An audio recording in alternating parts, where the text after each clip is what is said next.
Hey everybody, Nick here, and today I got a review for you of this little guy right here. This is the Kizer Desert Dog. First off, though, I want to thank Kizer for sending this little guy along. They reached out to me, and this has happened a few times now, and they sent me the knife for free in exchange for a review, but I've told them, as always, it was going to be the good, the great, the bad, and the ugly. Honest, could be a gem, could be junk. And indeed, some of the knives they've sent have been gems, and some not so much. But anyways, I've tried not to let that unduly influence my review. Also, if you're hearing banging and thumping and whatnot, I've got a random jackass up on my roof doing construction, so that's what's going on there. And then let's jump into a size comparison real quick there. Let's see, Spyderco Delica. Right here is your Ontario Rat number 2. Your steel wheel cut jack. 3.5-inch model. Good Lord, they're just going it down up there. And let's see here, the Kizer Knives Toro, which is a much bigger knife. No bull. But alrighty, and then finally a quick note. The designer on this guy is Mike Vagnino. Interesting designer. He's done a lot of really great stuff in the past, and so, yeah, there you go. Let's go ahead and jump into the good, the great, the bad, and the ugly of your Kizer Desert Dog here. Oh, on the good side, first off, carbon fiber on this guy is actually very nice. As you can see here, it is real carbon fiber. It goes all the way through, and it's got nice texturing to it. I mean, it feels compellingly like a carbon fiber, and so that's nice. In a world of so many sticker-like carbon fibers, this feels pretty legit, so I appreciate that very much. Next thing, I gotta say, I appreciate the little milling into the carbon fiber here. It's a little detailed, but it is a nice detail, because not only does it add a little bit of gripitude to the knife, but it adds a little bit of aesthetic interest to it.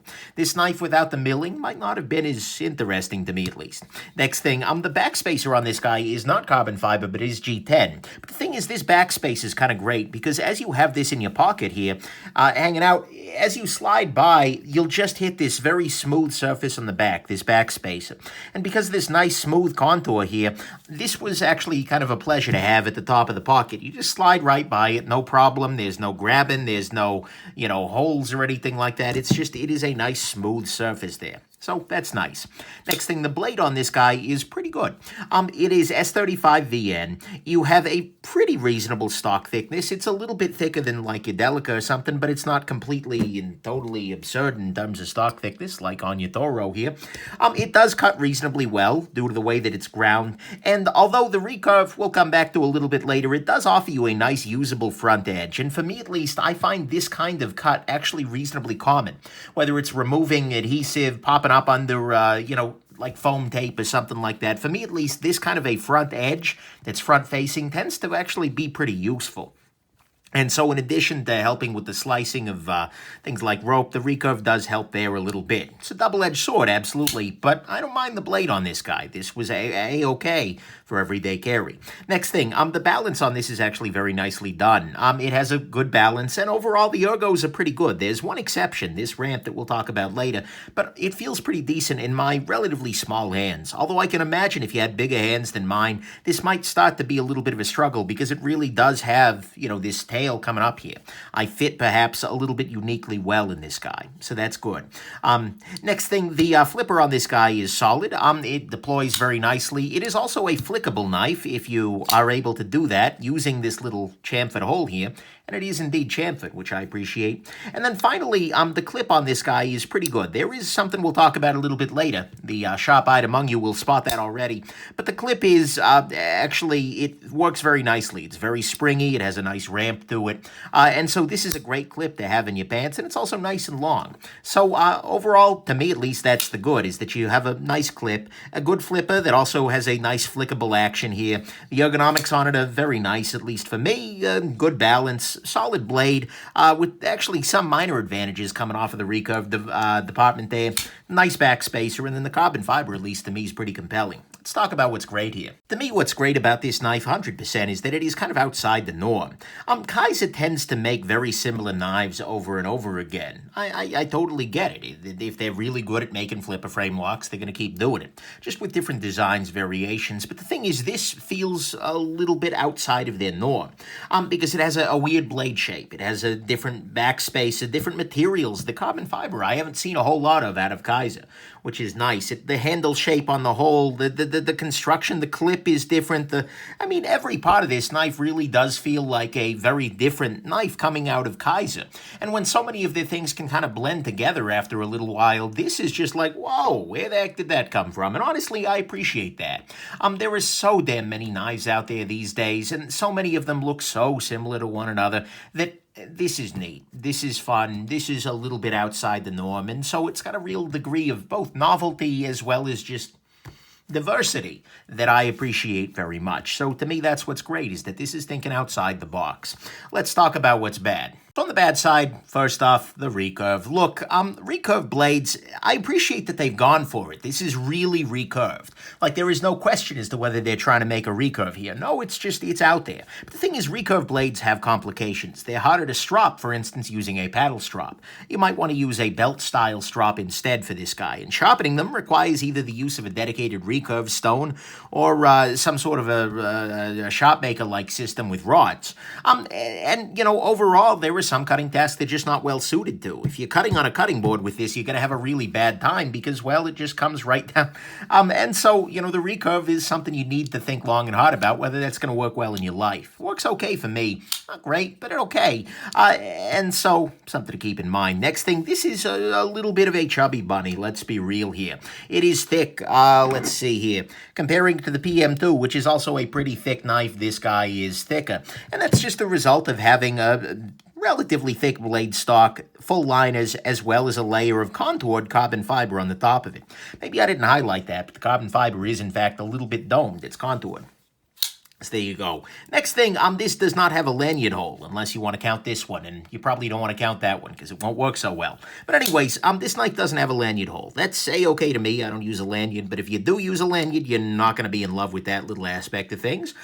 Next thing, at $200, this feels a little bit pricey, honestly. It's not like, oh my god, you ripped my face off, but it's also not an incredible value either. I mean, I get it. Maybe I'm being a little unfair there, but $200 buys you a lot of knife from a lot of people, and with some of the stuff that we'll talk about here shortly, that's not great. Next thing is, I mentioned the ergonomics are pretty good on the whole. The one exception is the big ramp on this clip. Makes it really easy to get into the pocket, but as you grip this guy and bear down, you absolutely have a hot spot on this clip, from this clip that is, on your hand. It's a double-edged sword. You have a big ramp, it tends to cause problems. Unless you're doing something where the clip itself is big and wide and can stand off and kind of be an element of the grip, this is always going to be tricky. But that is definitely a hot spot. Next thing, and the thing that makes the 200 feel a little rough, is that the knife actually runs pretty rough for a Kizer. I mentioned this very briefly in my disassembly video, but on the whole, I'm not super impressed with the construction here. It feels... I mean, you can hear that in there. It feels rough. It feels not as good, even comparing it to the Toro, which I got in the same shipment from Kizer. This guy doesn't feel as good. It doesn't, it's not as smoothly made. It's not as nicely machined from the feel of it. It just, I don't know. And so, to me, this feels notably worse than some of the other Kizer knives. And this has made me wonder, along with the Feist debacle, whether they've got multiple factories and whether one of those factories just isn't up to snuff. But whatever it is, this doesn't impress me in the same fit and finish domain that Kizers very often do. And so that kind of bugs me a little bit, especially when the price isn't incredible value. Then finally, on the bad side, and this could be ugly, but I'm just going to leave it at bad, is that the lock bar here, you can see that there is a little bit of a cutout for the lock bar. On a really well-designed knife, you end up with a nice area of lock bar that you can kind of push up against and push it over there, with some nice grabitude here on the top of the lock bar. Unfortunately, this guy, although there is a little bit of lock bar access, it is very smoothly done.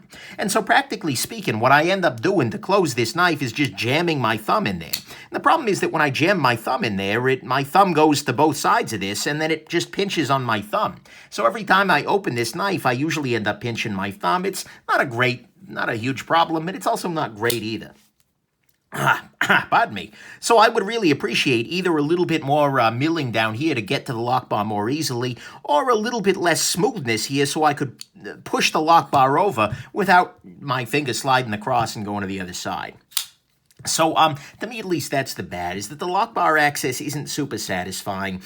With the liner really grabbing your finger, it runs pretty rough for a Kizer, all things considered. The clip ramp is absolutely a hot spot. It's a little bit pricey, especially when the construction's not incredible. And then there is no lanyard hole, which is fine for me. It's definitely a chubby bunny in the pocket, and it does have that recurve blade, which is going to be a major compromise for a lot of people. So let's talk about what's ugly. And the ugly thing on this guy is the eagle-eyed among you may have spotted is, take a look at this. The screws on this clip are right in the path for the clip itself. And what this means is that although this is a very deep carry clip, which I appreciated, I like that very much, having these screws pushing up here means that it's going to snag against these screws. So your pocket will get about this far down onto that clip on a general basis. So very often when I carried this guy, I would slide it into my pocket, and then I'd kind of have to lift up the clip a little bit so that the knife would slide the rest of the way on. Compare that to this guy. This is the ProTech Magic, which is doing a deep carry pocket clip correctly, in that they have the screws are in there, but they are flush mounted, so that your pocket slides all the way down there easily. This is not a terribly hard thing for Kizer to have fixed, but they didn't fix it. And so, at least to me, this is one of those easy-to-change things that absolutely needed to be changed, and the lack of it is a little bit ugly, because it defeats a really nice feature here, which is the deep carry clip. So, to me at least, that's absolutely ugly and gripe-worthy. And so, let's jump into your final conclusion here. Look, final conclusions. This is a fine knife, but it is absolutely not for everybody. I mean, the recurve, practically speaking, is a practical problem sometimes. It is a chubby bunny, 100%. It's a little rough, and the lock bar is a bit of a pain to get to. And the clip, oh, they could have done better there. But the thing is, at the same time, it's not a bad knife at all. I did enjoy carrying this guy for review. There's a lot of joy to be found here, both because it's outside the norm for Kizer, and that is really big. It's not just another damn drop point titanium flipper frame lock. They've got a bunch of those. If you look at Kizer's website, it's just like frame lock, frame lock, frame lock, frame lock. Hey, okay, this is a little different. Between the recurve blade, the carbon fiber, it's nice to see them showing a little breadth. But the thing is, it's also just unique. In the blade shape is fun. Look, I enjoyed carrying this guy maybe more than I should have.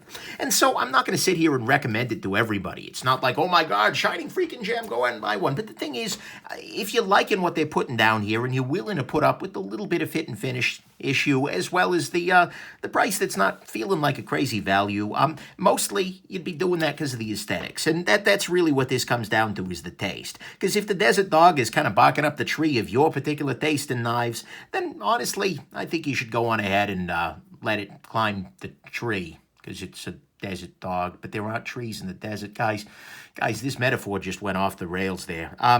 Okay. Anyways, it's all about taste, which is what the dog is clamoring for, a taste of you. This is just like a graveyard for bad jokes, guys. Anyways, hope this has been interesting to you. Oy, oy, oy. That if you like the Desert Dog, you pick one up, and that it serves you well, and that you have yourselves an absolutely wonderful rest of your day. Man, the end of that review, much like a Desert Dog, absolutely bites. There we go. That one worked. Bye now.